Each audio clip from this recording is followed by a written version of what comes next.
Hello everyone, good morning. আমি জুই, আমার daily ব্লগে তোমরা সবাই ওয়েলকাম। আর আজকে ঘুম থেকে উঠেই দেখি বাবু এদিকে সকাল সকাল জ্বালা তুলতেছে। চলো ব্লগটা সকাল থেকে শুরু করি। আর আজকে জানো তো ভিডিও বানাইতে আমার একদম ইচ্ছা করতেছিল না, কেড়ে জানি না, মানে তারপরে আমি ভিডিও বানাইছি খুব কষ্ট করে।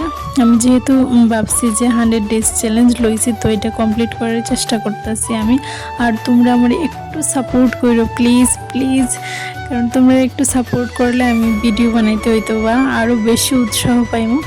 আর জানো তো এরকম আমরা যখন আগে 20-21 দিন পড়ার পর মানে হঠাৎ করে একদিন ইচ্ছা হইতো না যে আজকে একদম বোরিং লাগতেছে, পড়তাম না। আর আজকেও সেম, আমারও ভিডিও বানানোর ক্ষেত্রে সেম হইতেছিল।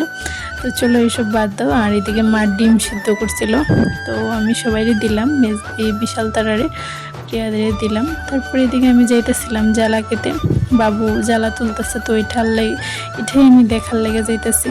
আর এদিকে দেখো মানে সবাই মোটামুটি ধান লাগাই লাইছে। মোটামুটি আমরা এদিকে এখন ধান লাগানি প্রায় শেষ, আর আমরারও লাগানি হয়ে গেছে 1-2টা। আর এখানে আর যেটি বাকি রইছিল এটি লাগানির লেগে বাবু জ্বালা তুলতেছিল। আর মানে বাবু এদিকে দেখো কিতা স্পিডে জ্বালা তুলতেছে, কোয়ার মতো না। আর কারণ তারা এইসব কাজে একদম প্রো। আর এদিকে দেখো এই ওয়েদারটা এত সুন্দর লাগতেছিল, সবাই ধান লাগাই লেছে। আর গ্রামে থাকার এটাই ফায়দা, এত সুন্দর নেচারকে উপভোগ করা। আর তারপরে এদিকে মা পেঁপে সিদ্ধ করে রাখছিল, আর এটাই আমি ভর্তা বানাইলাম কাঁচামরিচ পেঁয়াজ দিয়া, একটুখানি সরষের তেল আর লবণ দিয়া মাখাই নিয়েছিলাম।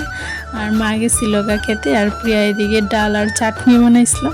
আর চাটনিটা তোমার সাথে শেয়ার করতে পারছি না, একদম অসাধারণ হয়েছিল। তারপরে আমরা ভাত খেলাম, এই দেখো চাটনিটা খুব টেস্টি হয়েছিল। তারপরে দেখি আবার পড়ছে বৃষ্টি, আর কি হইতেছে একদমই বুঝতে পারছি না। কোনো সময় বৃষ্টি উঠে, কোনো সময় আবার রৌদ্র উঠে। 1 ঘন্টা বৃষ্টি দেয়, 1 ঘন্টা রৌদ্র উঠে, তারা কি কম্পিটিশন করতেছে বৃষ্টি আর রৌদ্র, আমি কিছু বুঝতেছি না। যাই হোক, তারপরে এদিকে আমি হইতেছিলাম বৃষ্টি ছাড়ার পর হইতেছিলাম একটু রেডি, কারণ ধর্মনগর যাইমু ডক্টর দেখানি। আর এদিকে রেডি হইয়া বাইরে গেলাম আমরা। আর আমরা পড়লাম, তারপরে ডক্টর দেখানি হইলো। তো আমরা সবাই মিলে একটু ভাত খাইলাম, কারণ খুব ক্ষুধা লাগছিল।